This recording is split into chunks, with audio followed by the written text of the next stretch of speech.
go. Test 1 of 2023. As Argentina and New Zealand clash in round 1 of the 2023 Rugby Championship. Now a little punch up from Barrett. It's a good one.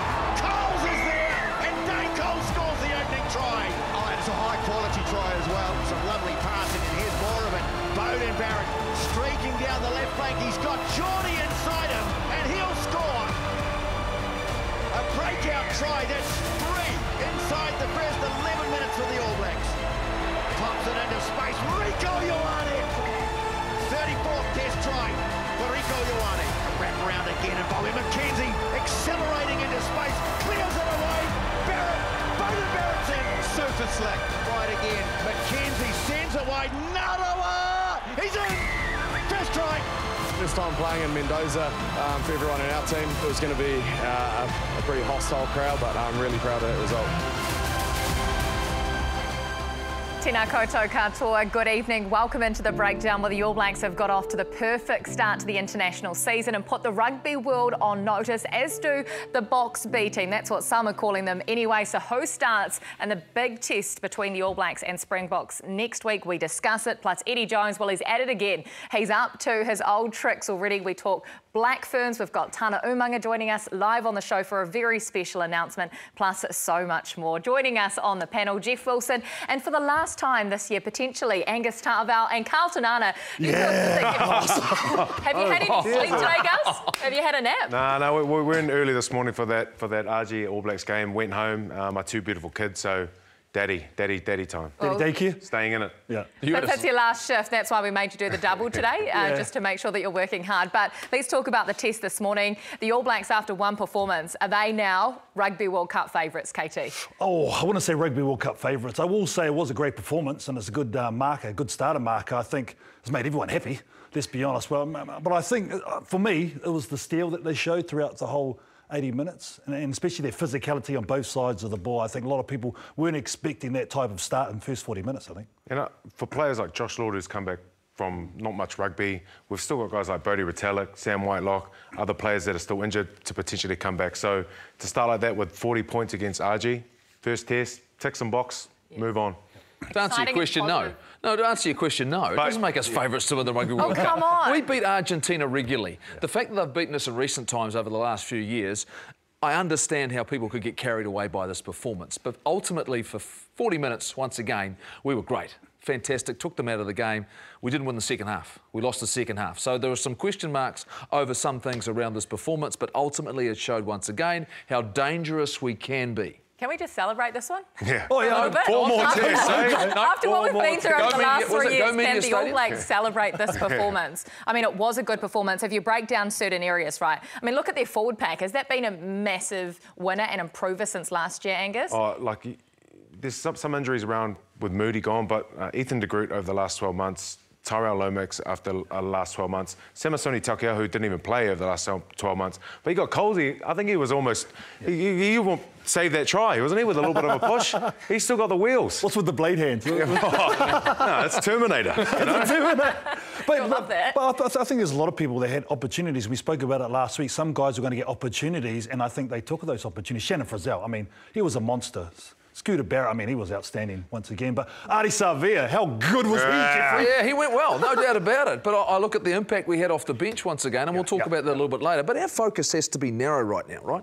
You know, we have to go to work. We're not celebrating this performance. They won't be either. They're preparing now for what will be, I believe, a Rugby Championship defining game at Go Media Stadium. Is that what it is now? Oh, Mount Stadium, right? Next Saturday, that's what it is, because the Springboks were so good against the Wallabies, and most of their team was here. They didn't even play their strongest side. So ultimately now, our focus has to shift very quickly. The fact that this is like last year in Johannesburg, the second test match against the Springboks. Freedom Cup's going to be up for grabs. This will decide the winner of the Rugby Championship. Whoever wins next weekend has got real momentum. Then you can start talking to me about favouritism for a Rugby World Cup. I mean, we can talk positively in terms of the takeaways from this massive test match, KT. They were put under the blowtorch in terms of the hostile environment, the travel schedule that they had to deal with. Damien McKenzie at 10 is the person that everyone is talking about after that test match. What did you think of him? Yeah, the first 10 seconds probably, oh, here we go with the non-clearing kick. But not his fault. Yeah, I know. But I thought he was great. He was fantastic. Once he sort of settled in, remember, he hasn't been at 10 for a little while. It's only his third test starting in that 10 jersey. Once he acclimatised, once the All Blacks 4-pack in particular gained momentum physically, that's when this guy could really introduce himself into the game. And we know he started feeling good with his kicking and general play. Maybe off the tee started a bit wobbly, but I was pretty happy with his performance, Gus. I think building into that game was a product of the people around him. So a bit of a jittery start, but he had Nuggie inside him and Geordie Barrett, who, man of the match performance, really helped set him up and build into that game. And, you know, once he was happy, he was in there smiling, started kicking some goals, putting people in holes. You know, that's the D-Mac we all love to see. Ian Foster had one word to say about after the game. He said he was good, right, with a smile on his face. So he was clearly satisfied that the impact he had. The one thing I think the All Blacks got right for the dominant 40 minutes is they got their balance right in the way that they wanted to play.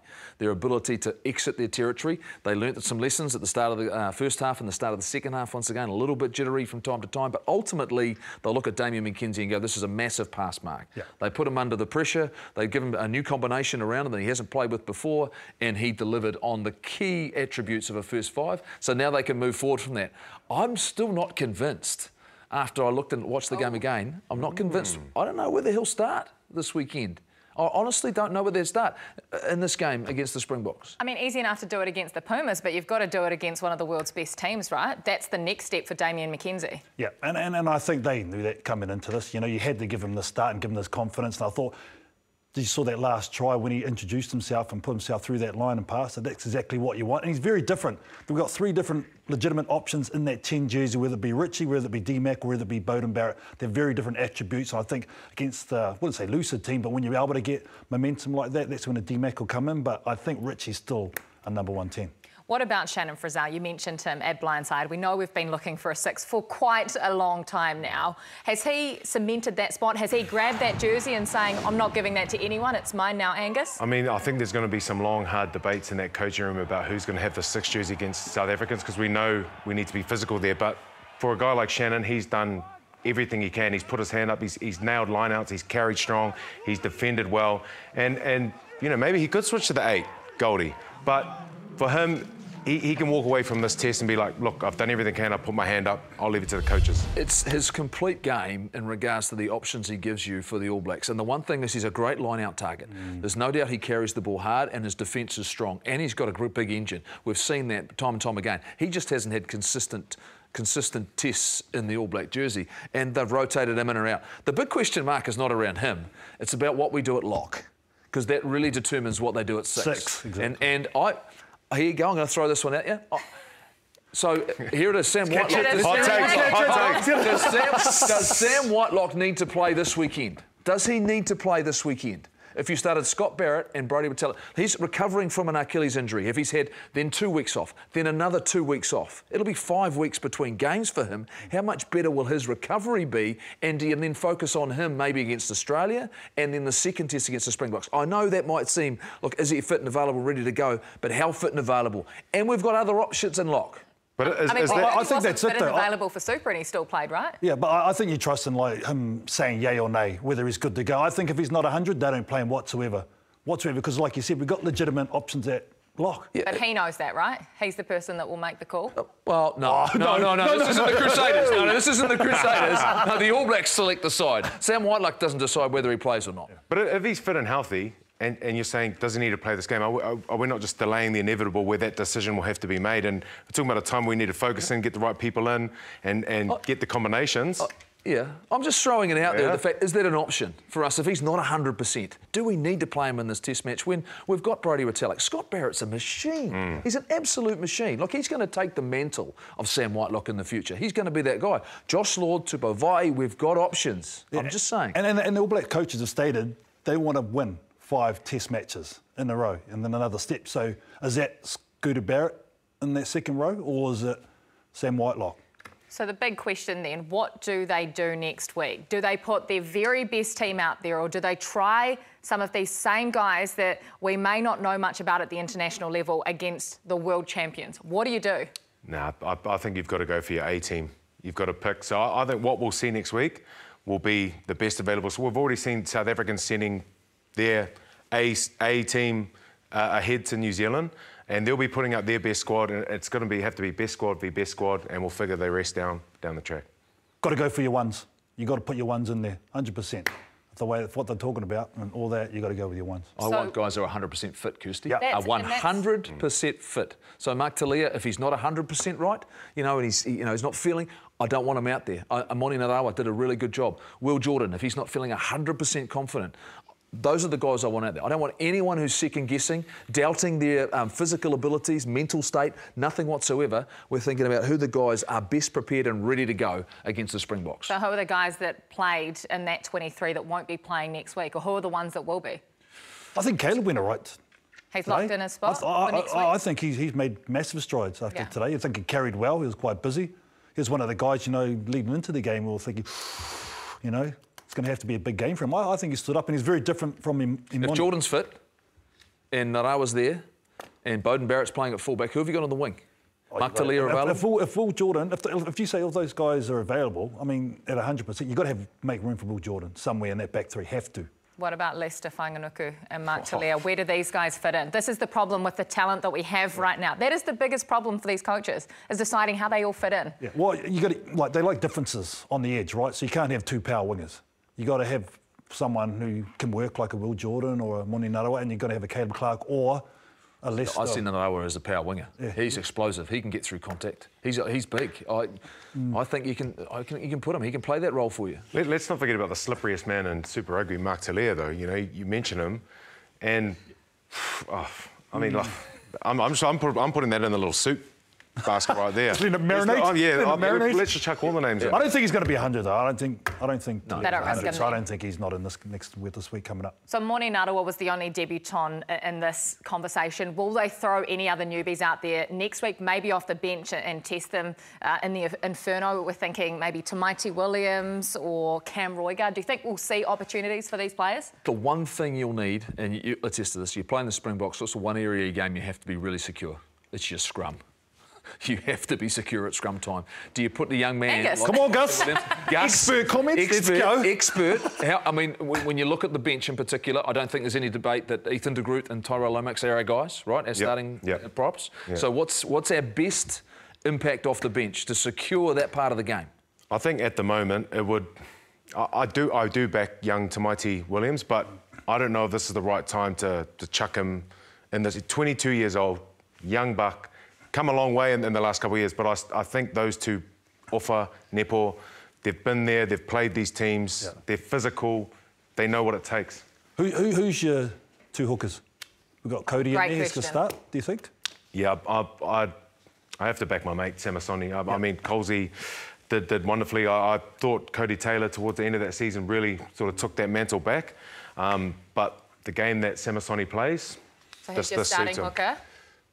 I'd say Cody Taylor to start, Samasoni to bruise it off. At the moment, but nice to have him sitting there, right? Good. And fit as well. Can I throw some stats at you, though? So, over the last 14 Test matches, which is last year and the one we've just played, 6 of those we've lost in the last 20 minutes and 2 of those we've drawn. So more than 50% of our games in the last 20 minutes we've lost on the scoreboard. Yep. That's a concern. Yeah. When you think about tight games, close contests, that worries me, the fact that we haven't been dominant. An area of the game when we had our great runs is the fact that we could go up a gear. I think we have to ask some questions about maybe what it is, the impact we're getting from the bench, and is that where we maybe look at some change? Is this the time to go, you know what, Cam Roigard, I'm going to inject you, and we've done it before. We've put the likes of a Lima Sopawanga or a Josh Ioane in the biggest stage against the biggest teams and gone, you know what, go out and prove yourself. They did against the Springboks and it's worked. I'm just throwing it out there as I am concerned about that. Even today, second half, it was 12-10 second half. Yeah, I was about to say that if there's anything that the All Black selectors will be thinking about is the impact off the bench. Like you said, we lost that second half in terms of scoring, right? So that's something definitely that is going to be probably one of the major work-ons coming out of this performance today from the ABs. Who will sit on the bench then? Who will have the biggest impact? You mentioned Samasoni Tokiaho. We know he's a player with a serious impact that can come on in the last 20 minutes. Who else? What are the players that we're talking about here? Well, it depends on this balance of who's going to be in the starting team, because does that mean a Scott Barrett drops to that bench and you bring him onto a locking or a 6 role? You know, Josh Lord shows what he can do if you bring that young energy on physically. I mean, it's tough. I don't think you cannot afford not to start Scott Barrett myself. But hold on, but ahead of Shannon Frizzell? And is he the same? But is Shannon better off the threat? bench with his impact and his hits and his runs a bit wider? You know what I mean? Yeah, I get all that. Yeah. You know, I'm just looking at it, and the Sam Whitelock thing is the big equation here. Yeah. And I go back to when push come to shove, when we needed a result last year in Johannesburg, these guys went out and they fronted. And so you might go down that path and you're going, we introduced a couple of young props who did a great job for the All Blacks, but in the end it was the tried and true in the middle row. Yeah. It was the experience of Sevilla and Kane, that physicality that they brought. I look at that group and go, you know what, Richie Mwanga was at 10. You know, they delivered when the game and the Freedom Cup was on the line. So I wouldn't be surprised if they went down that. But to me, that all comes down to exactly the condition of Sam Whitelock. I mean, if we're talking about this is exactly the conversations that the All Blacks will be having right now, right? 32 hours, is it, flying back from Argentina? They've got a bit of time to do their analysis. Well, I think they might be on a cheeky charter flight sharing with Argie, but I know they'll be having these conversations because all good All Black teams in the past, the bench has come on late and changed the game. And that's what we need in today. You see what Ireland can do, France can do. You need that full 80-minute performance, and when the bench is coming, they're injecting some energy, they're injecting a change and impact. That's what you need. One person who had a massive impact on this game was their captain, Sam Cane. We literally saw him chopping people in half and really leading this forward pack from the front. There has been a wee bit of an issue, though, that has made the papers. He's made a mistake after the match and he's tripped up one of the pitch invaders that were on the field. He's come out straight away and apologised. He's spoken to the guy. He's connected with him and had a long chat. But I think this raises serious questions that how do these pitch invaders keep making their way onto the field if you don't know the danger to these players until they're on there? I mean, how are they getting through all these security guards at every level? It's an issue, there's no doubt about it. He shouldn't have been on the field. Sam Cane made a mistake, he made an error. I'm not going to condemn him for that. To me, it's a minor issue. It shouldn't go any further. Media's getting carried away with this already. They're blowing this way out of proportion. Look, ultimately, for me, the guy shouldn't have been on the field. We've seen here in New Zealand already, and we saw it for the Warriors, didn't we? Oh. In Napier. Completely ruined the game. And to your point, you're not to know the behaviour of a player, or, I'm sorry, not a player, a fan, or someone comes on the field that you don't know. You're not to know what he's going to do. So the players themselves could feel at risk. Now, look, Sam Cane, I think, would have handled it differently. I would have liked him to make one more tackle in the game, after the game, make a decent, clean tackle, because that's what the security guard was trying to do. Yeah. Not very well, mind you, really. Sort of, not really. Yeah. But I think, I look at this and, look, I'm not going to defend Sam Cane. He's apologised for it. He made a mistake. But this is not a big deal. This is nothing. And I think the mainstream media are going to try and they're beating this up already. Yeah. Move on.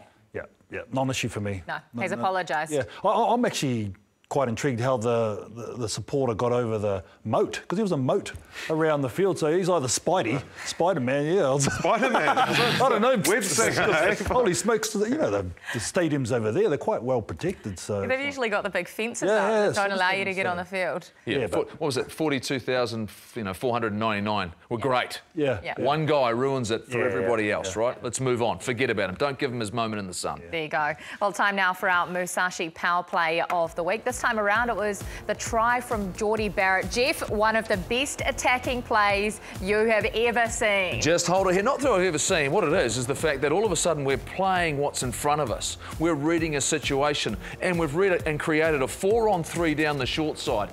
We've just paused it there because it creates a 3-on-2 on the outside. Sam Cane's out on the inside. This is not a structured play. This is not worried about outside and inside defence. And then it's as simple as drawing and passes. As we roll it on, we're picking off defenders. One we pick up there, Geordie Barrett times this pass perfectly. They stay in support. Bodie Barrett inside to Geordie. We had numbers on the inside to Burn, Damien McKenzie, Caleb Clark. This is a great sign as in terms of a power play and playing to our strengths and having the confidence to say we can create a simple overlap down a short side. This is the sort of thing we should be excited about, because the Springboks are very similar to Argentina. They don't have a great secondary defence, the second line, the cover defence. Their front line is outstanding, but if you breach, stay in support, we can get more of this. It's the heads-up play for me, Gus, KT, that gives me great confidence when we're reading a situation. It's good to watch, isn't it? Yeah, it's not... Musashi power play. Yeah, the power play. But you're like that... The South African wingers like to jam as well. So it starts with the work rate to get back into position, and it starts with scanning and looking up, and then it's the communication. So you've obviously got Geordie and Bodie Barrett. They've got back into position, looked up, talked to Caleb. Sam's, you know, he's an inside man. They've played second ball, and they've executed a perfect play down the strip. That'll be in the review, and they'll be happy with that. I love the overcall, like you spoke about. That's an overcall. That's a heads up. Geordie or Bodie's called that because they're all the wider channels. Boom, boom, and Nuggies listen to them. Well, I'll tell you what, the Eddie Jones era didn't get off to the flying start that he was after with the Wallabies. In fact, it was 43-12 against, well, it wasn't the strongest side for the Springboks. They've already sent players to New Zealand, of course. So he said this during the week. He's hoping for their best team. He didn't want to take down a half-baked Springbok side. That's Eddie Jones. Well, those comments didn't age well in the post-match press conference from Pretoria today. Eddie, you expressed your disappointment during the week that you weren't playing the first choice Springbok side. Well, I Changed just, a bit of relief now? No. I'll tell you what, you are good at it, mate. South Africans are good at winning. Eddie, you took a team to... So you don't have to be a smart ass, mate. So I never knew there was a Springbok side that was called the B team. Thanks, guys. Appreciate your time. Thank you.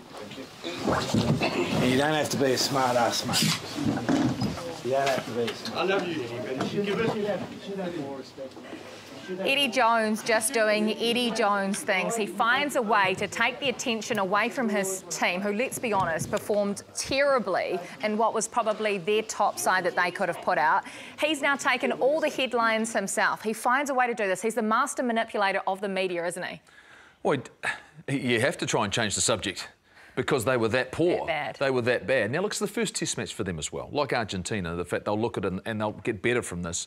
But they don't match up well for me against South Africa. And that South African side, as much as people... when you say it's a B team, there were still some real quality players in that. And one thing that doesn't change was them. They're big, they're powerful, and they're direct, Gus. And they were really, really good. I mean, this Wallabies team just couldn't stay with them. And, you know, ultimately the second half, it was one-way traffic. But that's a beautiful transfer. It's nice work on the outside. This wasn't all bludgeoning through the middle. They did some really nice things. That's why this team is a threat. Well, you know, sometimes a half-baked cookie can taste quite nice, and this half-baked South African side played their guts out, you know. They talk about depth and these players that have come to New Zealand, but these guys are fighting for a position as well. They've got the talent, and like you said, it was great balance. It wasn't just boof, boof, boof, but when they went boof up through the middle, they got yellow cards, they caused penalties, tries from the forwards.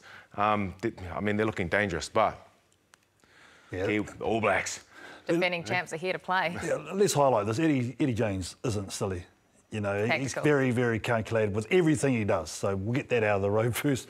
What excites me about this weekend, and even the games just played, the All Blacks and the Springboks mirror each other so well.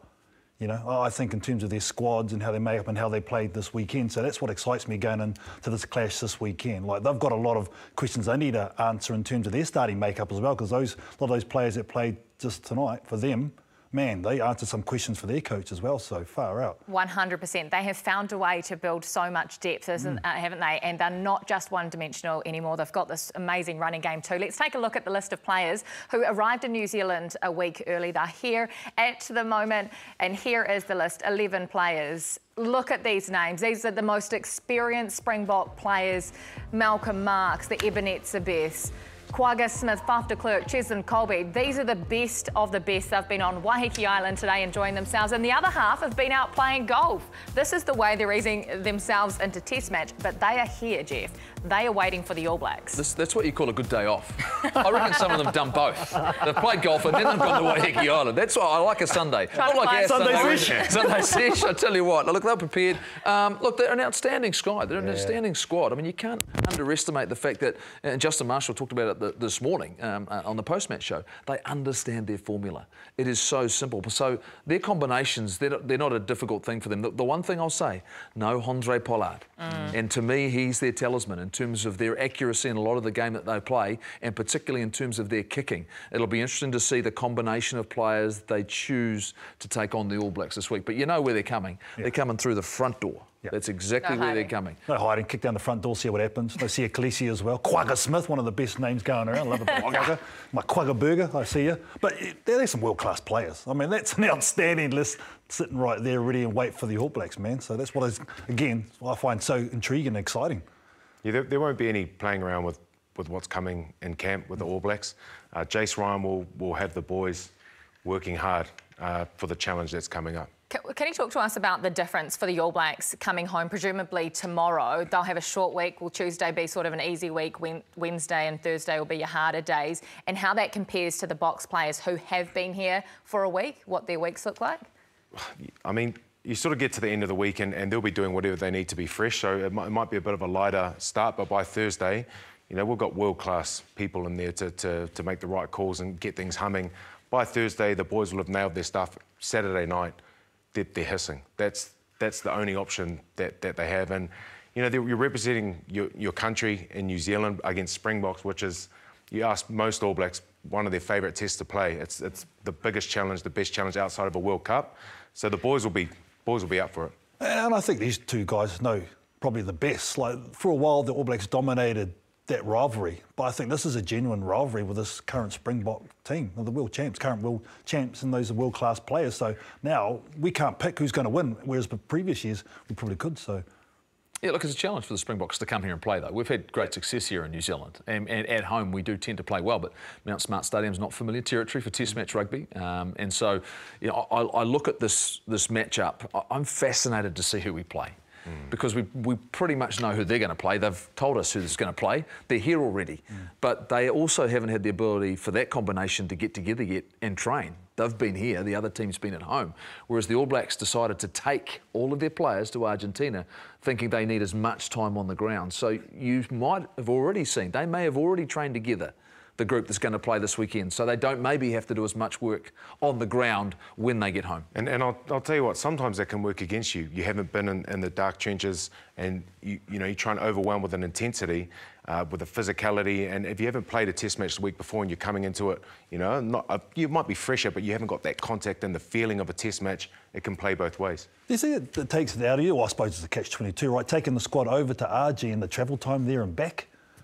These guys are professionals. Yeah. You know, I think that they look after themselves well. They prepare well. They've got a backroom staff that understand the challenges involved with that. But ultimately, they haven't had the benefit of having this group together. You know, when you have two teams make it all the way through to Super Rugby in the final, and the majority of the All Blacks are involved in that, you can't control that situation. So Ian Foster, if he didn't take them, he's lost a full week of training time and preparation time for that group. So how were the Boks able to do it then? How were they able to send 12 players to New Zealand early? Had they had more time together or something? I don't think they're searching for probably the game plan and the combination that maybe the All Blacks are. Here. Because I think if you look at the way that they play, there's a simplicity. And they're so very, very good at it. And they can come back to type very, very quickly. So that would be my take on it, my understanding.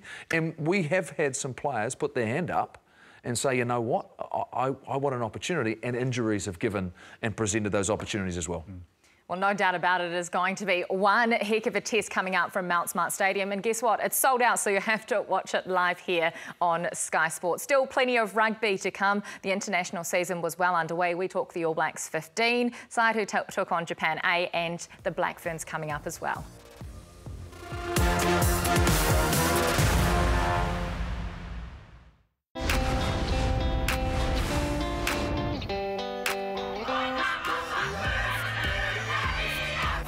They get better. The great step, the dancing feet of Barcola, and dancing through the hole, Ruahe Demant.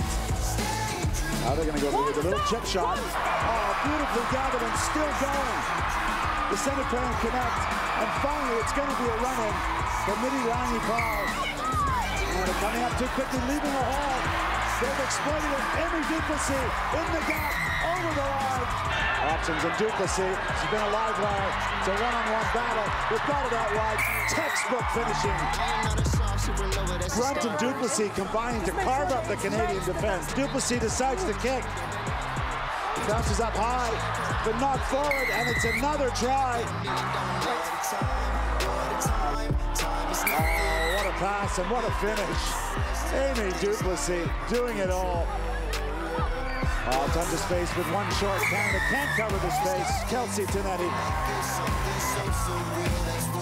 The Black Ferns at their brilliant best. That was a test match that had it all. Dazzling attacking football. Sylvia Brunt just steamrolling people as she does. A great captain's knock from Roahei Demant and a debut to remember as well. Here is our team, Ricky Swannell, Charmaine McMenamin and Honey Keremi-Smiler. Yeah, thanks, Kirst. A very impressive performance from the Black Ferns, 52-21. I've got Charmaine McMenamin, Honey Keremi-Smiler here. Although I say impressive, 52-21 feels a little bit flattering. Canada were probably better than that. But Charmaine, what did you like about that Black Ferns performance?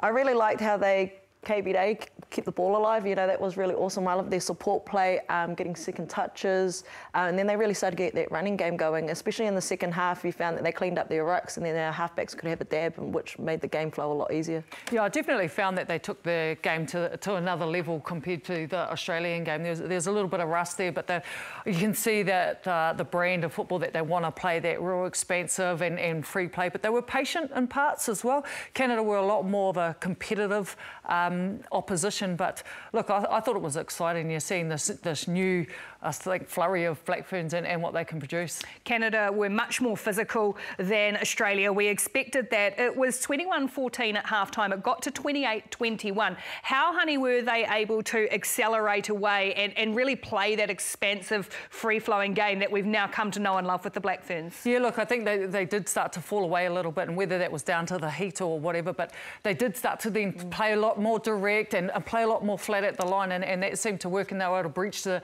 Canadian defence, get in behind, and then again they opened it up. For me, it was just the high tempo too. You know, they're able to shift the ball so well. Their ball skills are just exceptional, and Canada just really couldn't keep up with them. What I really loved was that they came with solutions in the second half, and there was actually a lot of space, and they started to execute and get the ball to those spaces through their slick skill set, and then maybe the kick, might be the pass, you know, and it's just, you just don't know what they're going to do.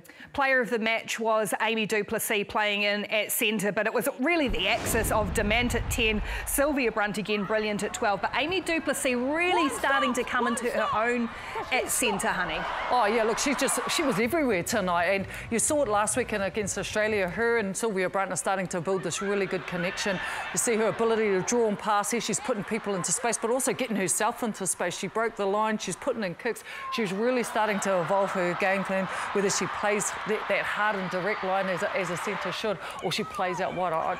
There wasn't anything she done wrong tonight. No, there wasn't. And what I really love about her, you know, her confidence has just grown immensely, and you can see that from World Cup to playing in this competition, and she is just thriving out there. I suppose it really shows what they can do when they start to get a lot more game time. She didn't get a whole lot of game time during the Rugby World Cup, her and the likes of Sylvia Brunt, but now with a lot more game time, they're able to put a lot of more preparation into their build-up for these games, and that's what you're seeing, them really starting to express themselves and have that courage to play the way they want to play. There were 6 debutants for the Black Ferns last week against Australia, just the one today against Canada. That was Lucy Jenkins, who was Super Rugby Aupiki MVP for Matatu. Universally, I think everyone who follows women's rugby absolutely stoked to see her out there, and she looked like she relished it, Charmaine. Oh, and she was just playing like she was a veteran, and it wasn't even her debut. So, man, I'm so proud of her.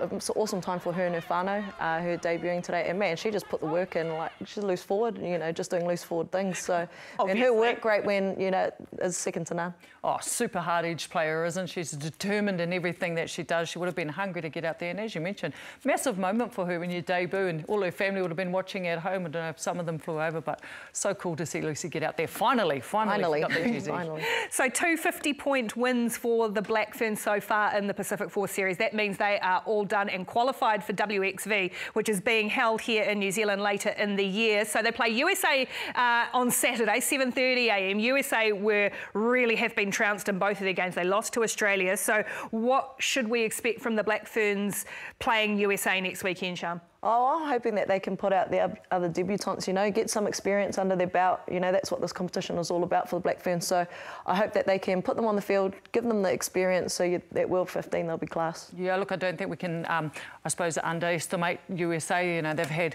2 fairly heavy defeats, but they'll take a lot away from that. They'll be learning a lot. But yeah, again, the Black Ferns, they just seem to be taking that next step above and really, I suppose, being very innovative in the way they're playing their football. Yeah, it's ad lib at times, but it is great to watch. I think that makes it 14 wins in a row for the Black Ferns. Going back to last year, they are starting to roll the world champs, Kirsten. There is some big footy coming up on Saturday, of course. We will see them play in the USA. I think you guys might have some other stuff to talk about too for next weekend's game.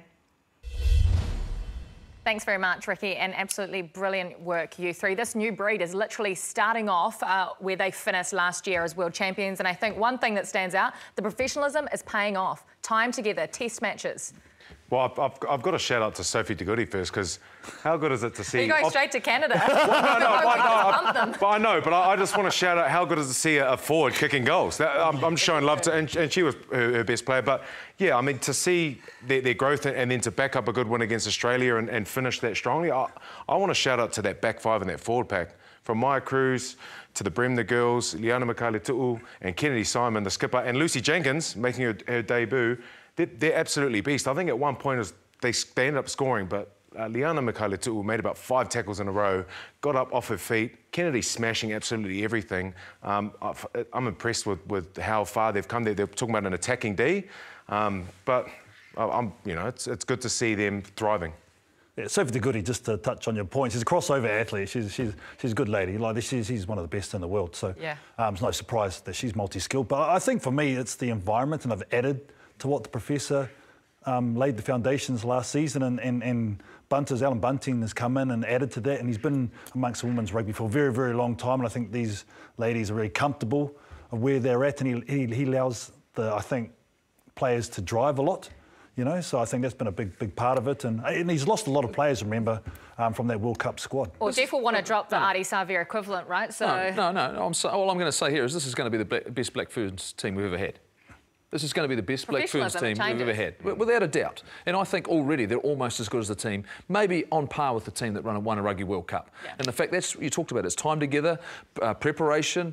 I think for me, ultimately, this group is fantastic. They've got some depth. Iritana Hohaia come off the bench. We want to know when it was 28-21. The difference was the bench came on and made a massive difference, lifted the tempo. They just continued to play the way they want to play, trusted their skill sets. It was fantastic to watch. This will be the best Black Fern team we've had. No doubt about it. And the way that they play. Everything. But I like your point there. It's ball into space, and you don't always have to take contact before you give it. And I think that's what they're really showing. And aggressive defence. It keeps coming forward. It keeps coming forward, shutting down space. Duplessis was just outstanding and taking the space on the outside, turning them back in, and then the loose forwards, just brutal defensively, attacking defence.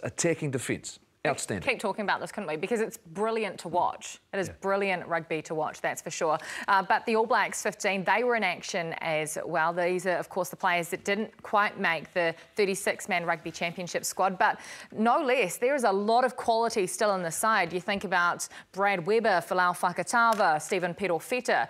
These guys can't be forgotten, can they? Are they still in the mix? Yeah, I think so. I mean, once again, they get a lot of game time getting together. I mean, they didn't have it all their own way for a long time in that game, so they showed a bit of steel to get over the line, and probably the score flattered them to a degree. But yeah, a lot of those guys are still going to be there or thereabouts. If anything eventuates in that All Black squad at the moment, you already know it's hard to get some of those guys a start or in the squad for the All Blacks, let alone, and they're already in there, right? Let alone these guys trying to punch their way in too. So it's not out of the realm. So some of these guys might get a chance depending on what happens going forward. I think it's about that opportunity as well. If that New Zealand 15 isn't there, like, where are they? Are they just play? You can't be watching club every week to be putting your hand up. So that opportunity to play at a pretty high level, it was a Japan 15, but I feel like it was majority of the Japan national team. And to play in conditions like that, I think it was about 30 degrees. You've come from, 6 degrees and maybe 1 degree in Hamilton overnight, it's a different beast. So the boys did well and put their hands up, I think. Halfback we are blessed. We are so blessed at halfback in this country. Look, if we lost a halfback tomorrow, any of our starters or anyone in the All Black squad right now, you've got 2 guys in Brad Weber and Folau Fakatava who you could have a conversation about, particularly Brad Weber. I mean, if we were to lose Aaron Smith for any reason, I'd feel really comfortable him starting a halfback for the All Blacks. In fact, I'd probably feel the most comfortable, and he was really, really good once again. Great leadership. He's the captain of that team. I couldn't be more impressed. But the other guy for me, Stephen Perofeta. Yeah. For a guy who I think hasn't played enough rugby because he was sitting on the fringes of the All Blacks and watched. the Blues are in a great space next year with this young man running the show at first 5 for them, because he looked really, really sharp. We shouldn't underestimate the talent that he has. I saw it all there, so I loved what I saw from this team.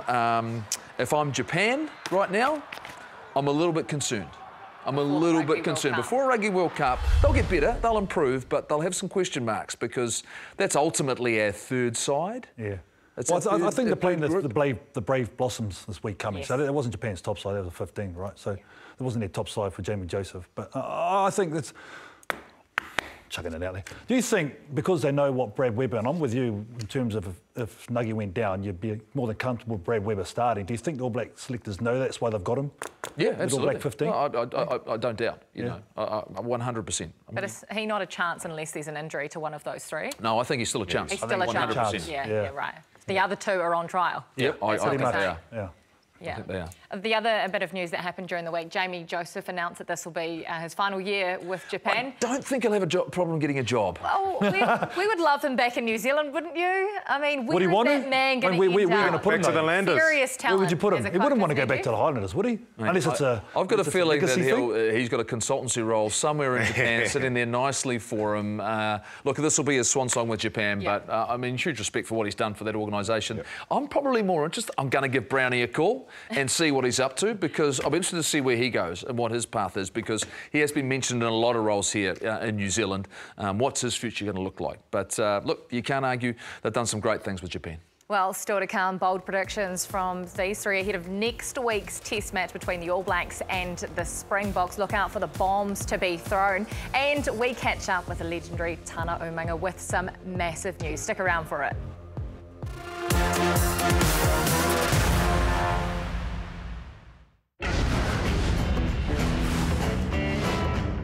Alhambra Union celebrated its 150-year anniversary at its famous North Ground, with some of Otago's finest in attendance.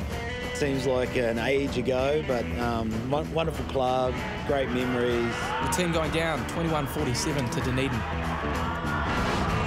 Levin Wanderers chairperson Nina Hori Te Pā pulled together a side to face Foxton from everywhere and anywhere. We had a few of our older members attending, sharing the glory days, the shoulda, coulda, would have been.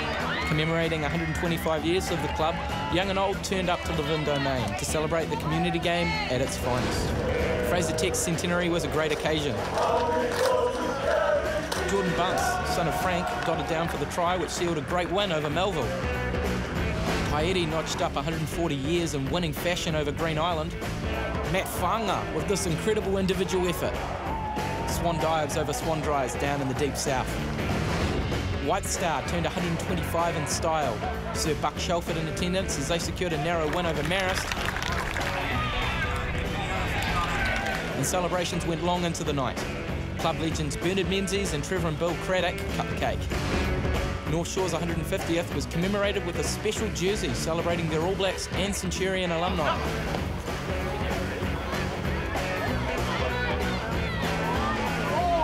A classy showing over Marist, followed by a ritzy gala dinner, topped off a memorable day for the club.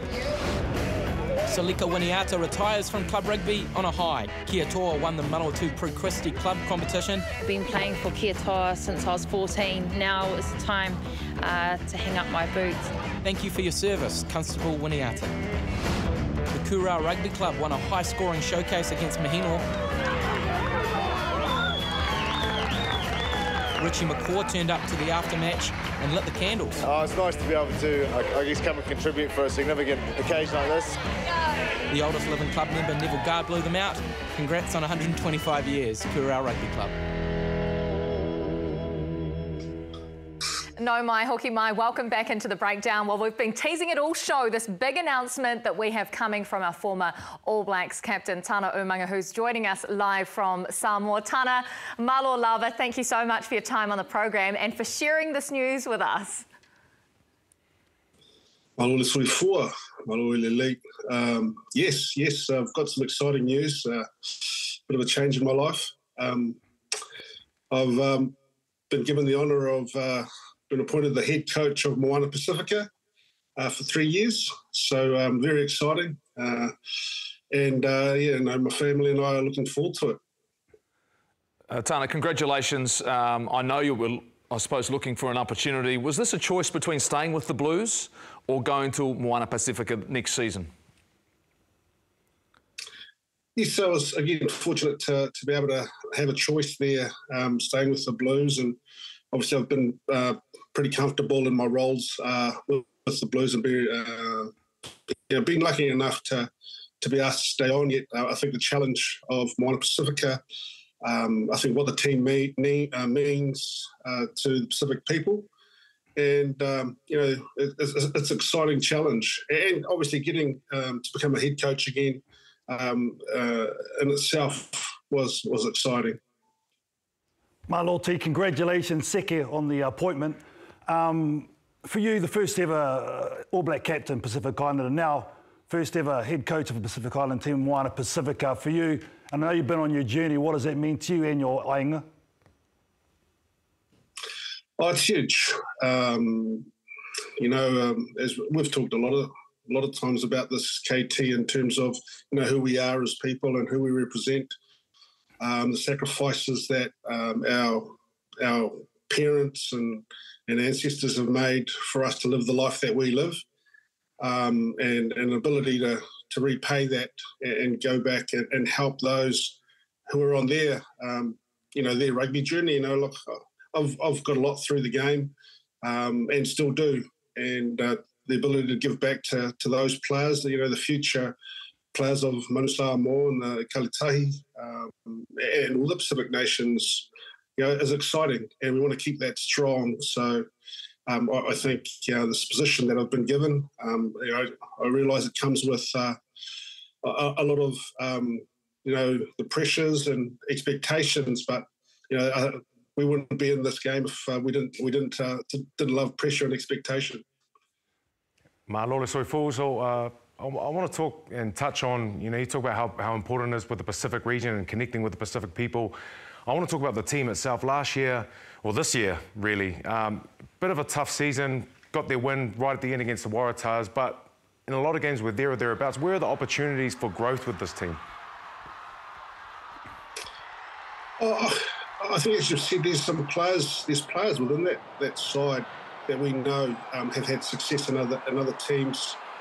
And I think the excitement is just how much growth we can get from, obviously, where they have been in the last 2 years. It's hard in a startup, like anyone knows, when you're starting up something new. It takes a bit of time to get your feet, and that's not just as a team, but as an organisation. And so we've just got to keep building on the platforms that have been set before, and take the learnings and move forward and make sure we don't make the same mistakes as we've made in the past.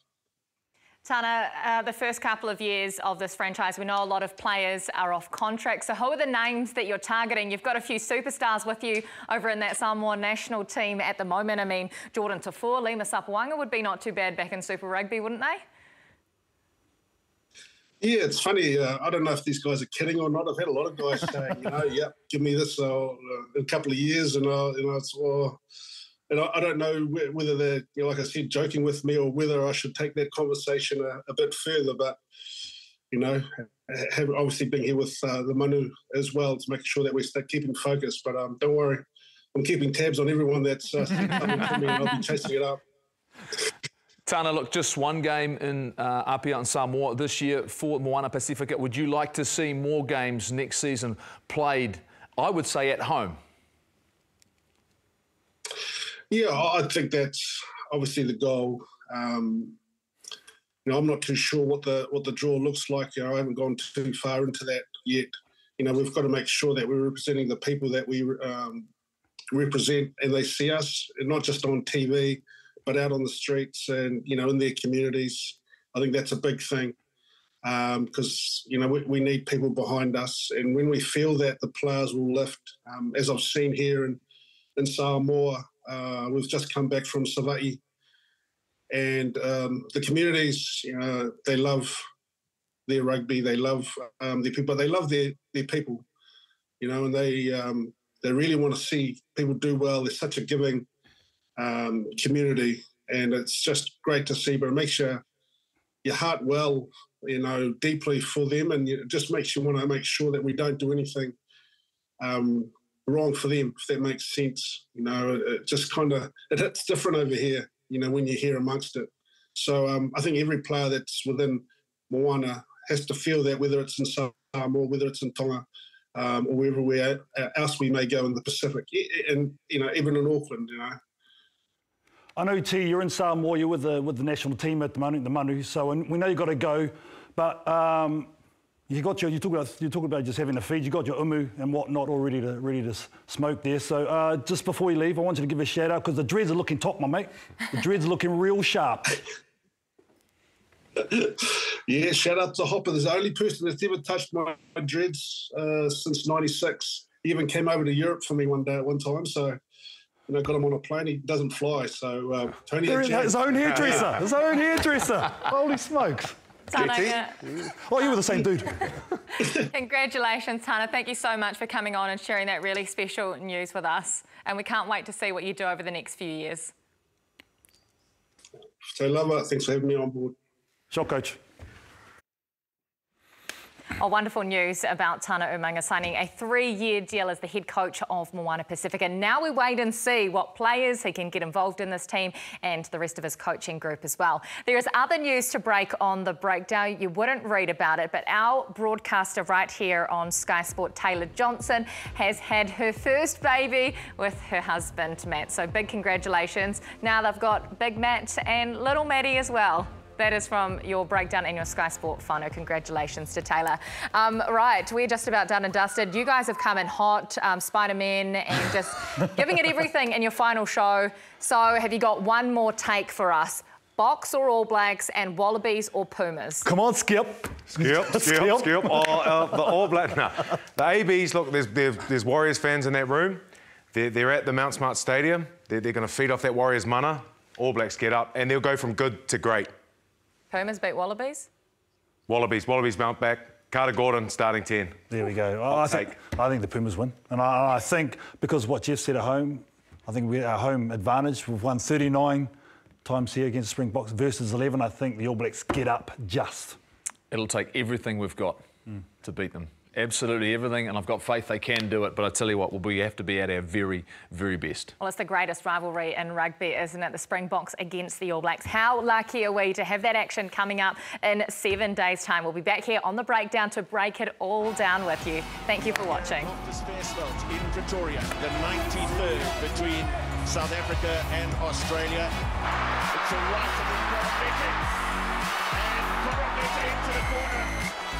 And then from starting from Bonandi and Orange make it a double. And then Peter Steph to join. Now a little punch up from Barrett. It's a good one.